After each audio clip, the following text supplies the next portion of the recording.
Supreme court ने बोल दिया कि इनके खिलाफ कोई केस नहीं है। अभी तक भी अगर वो कोई भी ये बोल दे कि उनके खिलाफ भी एक भी सबूत हो तो उनको अंदर रखा जाए। इतने टाइम बिना सबूत के इतने टाइम अंदर रखना बेवकूफ़ी है। घोटाला तो सब चीज में, जल वोट में देख रखा, डीटीसी बस में बता रहे हैं। अब ये मोहल्ला क्लिनिक खुल रखे, इससे भी घोटाला है। अब घोटाले में तो अंदर गए हुए हैं वो। अब हम क्या वो कोर्ट बोल, नादान बच्चा है वो, कहाँ विपक्ष में ले रहे हो उसको। उनसे बड़े बड़े महापुरुष बैठे हैं उनके पीछे, बच्चा समझ के उसको लीडर बना दिए, कांग्रेस पार्टी का हेड लीडर बना दिए कांग्रेस पार्टी को। और जो है संसद में खड़े होकर जो है हिंदुओं के खिलाफ जो है 50 साल के वो हैं वो, और वो नादान है। 2 जगह से लोकसभा चुनाव जीते हुए हैं, मोदी जी से ज्यादा वोटों से उन्होंने चुनाव जीता है और वो नादान है। नादान आप कैसे कुछ भी बोल देते हैं क्या आप लोग? तो ही ना, शराब घोटाले में क्या केस है? ईडी के पाएंगे ना, क्या केस है? सीबीआई के पास या ईडी के पास? मैं बताता हूँ, ये जो केजरीवाल जो अंदर गए वो शराब घोटाले के अंदर, वो केस किसने लगाया है? कांग्रेस पार्टी के अध्यक्ष राहुल गांधी। केजरीवाल जी कहते हैं कि हर चीज में बीजेपी की प्रॉब्लम है।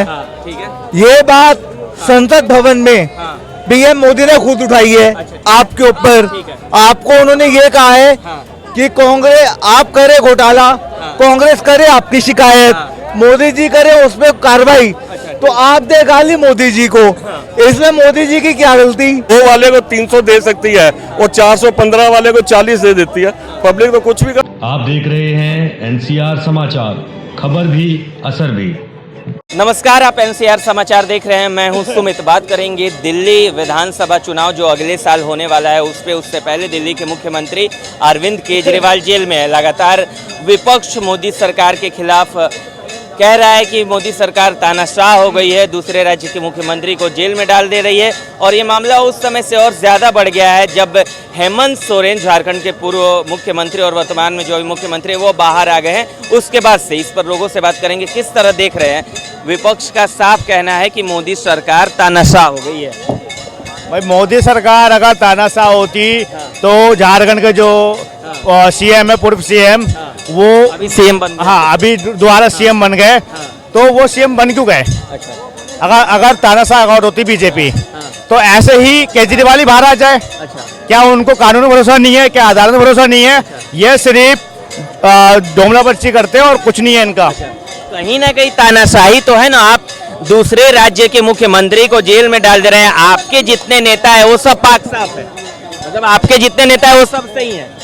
देखो पाक साहब चाहे वो विपक्ष में हो या विपक्ष में हो, पाक साहब कोई नहीं होता है।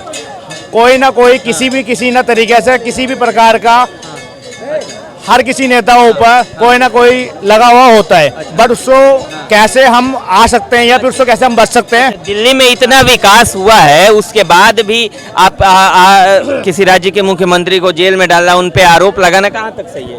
आप घोटाले करो तो मोदी जी तानाशाह हो गए। आप फ्री में दारू बांटो तो मोदी जी तानाशाह हो गया। आपको शुगर हो जाए तो मोदी जी तानाशाह हो गए। आपको खांसी हो जाए तो मोदी जी तानाशाह हो गए। तो जहाँ भी तुम्हारे साथ कुछ उल्टा पुल्टा हो गया तो मोदी जी तानाशाह है। तो कहने का मतलब है कि घोटाले सिर्फ जो है विपक्षी ही करते हैं या जो पक्ष में रहते हैं वो भी करते हैं? देखो विपक्ष वाले जितने भी आते हैं ना, सब घोटाले करके आते हैं, इसीलिए उनको वॉशिंग मशीन में डाला जाता है ताकि कुछ उनकी धुलाई पुलाई हो जाए। हाँ, अगर यहाँ कोई घोटालेबाज है तो प्रूफ लेके आओ। अच्छा, मतलब जो बीजेपी में आ जाने के बाद एकदम सब कुछ क्लियर हो जाता है, एकदम क्लियर टू क्लियर। देखो ये केस वापस नहीं होते। ये केस तो कोर्ट में चलते हैं। वहाँ तो कोर्ट में आप फ्री होगे ना, बीजेपी में आके थोड़ी फ्री हो जाओगे। बीजेपी में आके वहाँ यहाँ तो गंगा स्नान होता है, थोड़ा नहा धो लेते हो। मतलब जो बीजेपी में आइए गंगा स्नान कर लीजिए। हाँ, थोड़ा सा गंगा स्नान कर लीजिए। आपने जैसे बोला है क्या केजरीवाल जी ने, कोई घटिया जगह से आएगा, अच्छी जगह पे आएगा तो कुछ तो साफ होगा। तो क्यों घटिया इंसान घटिया को लेना? सवाल तो ये भी है ना। मतलब इतने अच्छे राज्य के मुख्यमंत्री हैं, उनको जेल में डाल देना कहाँ तक सही है? बिल्कुल सही नहीं है। जब आपको ये पता है सुप्रीम कोर्ट ने बोल दिया कि इनके खिलाफ कोई केस नहीं है। अभी तक भी अगर वो कोई भी ये बोल दे कि उनके खिलाफ भी एक भी सबूत हो तो उनको अंदर रखा जाए। इतने टाइम बिना सबूत के इतने टाइम अंदर रखना बेवकूफ़ी है। बिल्कुल उन्होंने घोटाला नहीं किया है। बिल्कुल नहीं। आप देखना उनके खिलाफ कोई भी सबूत नहीं मिलेगा। सिर्फ ओनली फॉर अरविंद में केजरीवाल जी ने विकास किया है? नहीं, काम तो बिल्कुल नहीं हुआ है। काम कुछ भी नहीं हुआ है। अच्छा, काम नहीं हुआ, लेकिन उन्होंने घोटाला नहीं किया। नहीं। अब इनसे पूछ लेते हैं। ये कह रहे हैं कि साफ कहना है कि घोटाला नहीं हुआ है। सर सुनने में तो आ रहा है, कोर्ट बता रहा है, तो पब्लिक बता रही है, दिल्ली की जनता बता रही है। घोटाला तो सब चीज में, जल वोट में देख रखा, डीटीसी बस में बता रहे हैं। अब ये मोहल्ला क्लिनिक खुल रखे, इससे भी घोटाला है। अब घोटाले में तो अंदर गए हुए हैं वो। अब हम क्या, वो कोर्ट बोल रहा है ना सर। अच्छा, तो ये भी तो बोल रहे हैं कि कोर्ट बोल रहा है कि ऐसा है, कोर्ट, आप अगर न्यूज देखते हैं तो आपको भी पता होना चाहिए कि सुप्रीम कोर्ट ने उनको इसलिए ही जमानत दी थी, और अभी भी दूसरी बार उनको अंदर जाने के बाद भी उनके खिलाफ कोई भी सबूत नहीं है। कोई सबूत नहीं है। बिल्कुल अरविंद की सुप्रीम कोर्ट ने जमानत उन्हें केवल प्रचार के लिए दी थी, केवल प्रचार के लिए, केवल प्रचार के लिए, बोले चुनाव में प्रचार के लिए उनको नहीं। और उससे मतलब उसे केस से कोई संबंध नहीं था उनके। केस बताइए ना, किसने बोला है कि उनके खिलाफ केस है? आप बताइए ना, शराब घोटाले में क्या केस है? ईडी के पास ना, क्या केस है? सीबीआई के पास या ईडी के पास? मैं बताता हूँ, जो केजरीवाल जो अंदर गए, वो शराब घोटाले के अंदर, वो केस किसने लगाया है? कांग्रेस पार्टी के अध्यक्ष राहुल गांधी जी ने, इसने लगाया केस है। अब वो जो केस लगाया है ना, वो दारू के घोटाले में, वो राहुल गांधी ने लगाया हुआ है, ठीक है।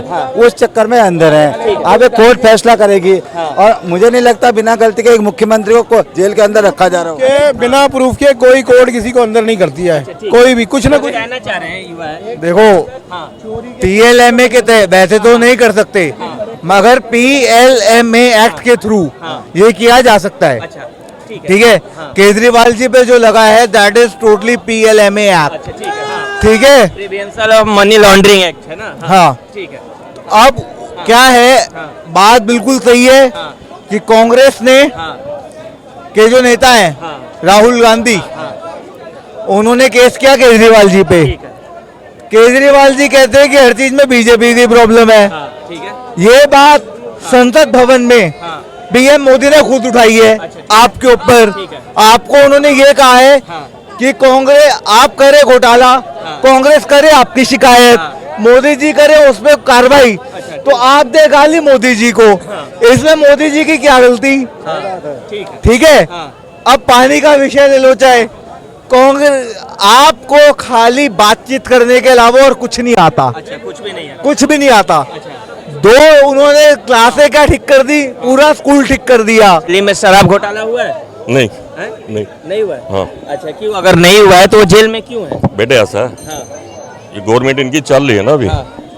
बात सुनो, शराब घोटाला तो आपको बोलना नहीं चाहिए। घोटाला हुआ कि नहीं यह बोलना चाहिए। आप तो पहले बीजेपी एक तरफ का पक्ष रख रहे हो, ठीक है कि नहीं? घोटाला हुआ या नहीं ये तो अभी कोर्ट में प्रूव नहीं हुआ, ठीक है। दूसरा मैं ये कह रहा हूँ, जब उसकी सुप्रीम कोर्ट में डेट आने वाली थी तो रात को CBI ने करा, साल 2 साल तक क्यों सोई रही? तो बेटे इतना तो पता लग जाता है कि मैनिपुलेटेड है बेटे, मैनिपुलेटेड। हाँ मैं बताऊँ, मान लो अगर गवर्नमेंट चेंज हो जाती है, नहीं हो जाती या कभी तो होगी, अगर यही PM केयर फंड में, PM केयर फंड में और नोटबंदी में अगर मोदी को उसने घोटाला, जब तक प्रूव नहीं होगा, तो अगर मोदी को अंदर करेंगे, जाएंगे अंदर PM केयर फंड या उसमें, तो वो तो जो गवर्नमेंट है बेटा, ये तो अपनी दुश्मनी निकाल रहे हैं। अच्छा, अगले साल दिल्ली में विधानसभा चुनाव है। एक मिनट पे, अगले साल दिल्ली में विधानसभा चुनाव है, लग रहा है कि मुख्यमंत्री साहब की वापसी होगी? बिल्कुल होगी, 100% होगी। अच्छा, हाँ होगी। हाँ। क्या उन्होंने ऐसा काम किया है जिससे लग रहा है होगी? बेटे बीजेपी की नेगेटिविटी, बात सुनो यार, 63 सीटें कम हो गई हैं, 90 सीटिंग MP हार गए, जिसमें 22 कैबिनेट मिनिस्टर भी थे। और इससे ज्यादा अपनी उनकी गवर्नमेंट पहले तो 303 थी, बीजेपी गवर्नमेंट थी, अब बीजेपी की तो नहीं है ना, एनडीए के, उसमें हम नहीं डिनाई कर रहे, वो तो है ही उनकी, तो 63 सीटें कम होगी ना कहीं सत्ता में वापसी उनकी हो गई ना। तो बेटे मैं क्या कह रहा हूँ, अभी 63 कम हुई, अगली बार 163 हो जाएंगी, सत्ता से बाहर हो जाएंगे, 163 हो जाएंगी। तो बेटे पब्लिक क्या कर नहीं सकती, 2 वाले को 300 दे सकती है और 415 वाले को 40 दे देती है, पब्लिक तो कुछ भी कर सकती है बेटे। पब्लिक तो मोदी जी के साथ है ना बेटा, वही तो करो, 63 कम हुई ना, तो अगली बार और हो जाएंगे। अच्छा, लग रहा है अगले बार और सीट कम हो जाएगी, तो चलेगा? नहीं बढ़ेगी क्यों नहीं? अच्छा, हाँ, सवाल तो ये भी है, बढ़ेगी क्यों नहीं? बढ़ेगी क्यों नहीं, उनसे ये पूछो ना। अच्छा, हाँ, बोल के चलेगा। अच्छा, ऐसा लग रहा है कि अगले साल जो है, जो चुनाव में वापसी हो जाएगी केजरीवाल जी की? केजरीवाल मेरे को लगता है अगले चुनाव तक बाहर जेल से निकल जाए, यही गनीमत है। अच्छा, बाहर निकल जाए, यही गनीमत है। क्यों ऐसा लग रहा है कि बाहर क्यों नहीं निकल रहा है? देखो मेरे हिसाब से तो केजरीवाल जी को बाहर आना चाहिए। क्यों आना चाहिए, उसका रीज़न ये है, क्या उनकी पार्टी का इलेक्शन लड़ना चाहिए, ठीक है। केजरीवाल को इलेक्शन लड़ना चाहिए क्योंकि विपक्ष में जो है कोई ना कोई स्ट्रॉन्ग पार्टी तो होना चाहिए ना। बीजेपी पक्ष में राहुल गांधी स्ट्रॉन्ग पार्टी है ना? मैं नहीं मानता। अच्छा, राहुल गांधी को स्ट्रॉन्ग पार्टी नहीं मानते? अरे नादान बच्चा है वो, कहाँ विपक्ष में ले रहे हो उसको। उनसे बड़े बड़े महापुरुष बैठे हुए उनके पीछे, बच्चा समझ के उसको लीडर बना दिए, कांग्रेस पार्टी का हेड लीडर बना दिए कांग्रेस पार्टी को। और जो है संसद में खड़े होकर जो है हिंदुओं के खिलाफ जो है 50 साल के वो हैं वो, और वो नादान है। 2 जगह से लोकसभा चुनाव जीते हुए हैं, मोदी जी से ज्यादा वोटों से उन्होंने चुनाव जीता है, और वो नादान है। नादान आप कैसे कुछ भी बोल देते हैं क्या आप लोग? नादान है। अगर नादान नहीं होता तो संसद में खड़े होकर जो है हिंदुओं को हिंदू हिंसक नहीं बोलता। ठीक है, उन्होंने हिंदुओं के लिए हिंसक शब्द का इस्तेमाल नहीं किया। उन्होंने कहा था कि जो हिंसा फैलाते हैं वो हिंसक है। आपने सही नहीं, आपने बाइट नहीं सुना। मैं 2 घंटे वहीं बैठा हुआ टीवी में। पहला जो उनका बाइट था, उन्होंने बोला हिंदू हिंसक होते हैं। उसके बाद उन्होंने बाइट चेंज कर दिया, फिर आए बीजेपी जैसे हिंदू हिंसक होते हैं। आपने सुना? ये वाला बाइट उन्होंने चेंज करा जब वो स्पीकर ओम बिरला सर ने जो है जब उनको तो वार्निंग करा जब उनको बाद। हाँ जी, ठीक है। तो अगले साल चुनाव है, तो चुनाव में कांग्रेस और आम आदमी पार्टी अलग अलग चुनाव लड़े, तो इससे बीजेपी को फायदा होगा? आप अलग लड़ी है सीट काटने के लिए, लेकिन सारे एक है, भाई भाई चोर है ना, तो ये सारे चोर एक जगह मिल गए। क्योंकि इनका कोई जो भी कुछ कांड करते तो सामने आता ही नहीं है, तो सभी इसीलिए एनालाइज बनाया था इन लोगों ने। ठीक है, तो अगले साल बीजेपी आएगी आपको लग रहा है? हाँ जी, हम बीजेपी आएगी। बीजेपी आएगी।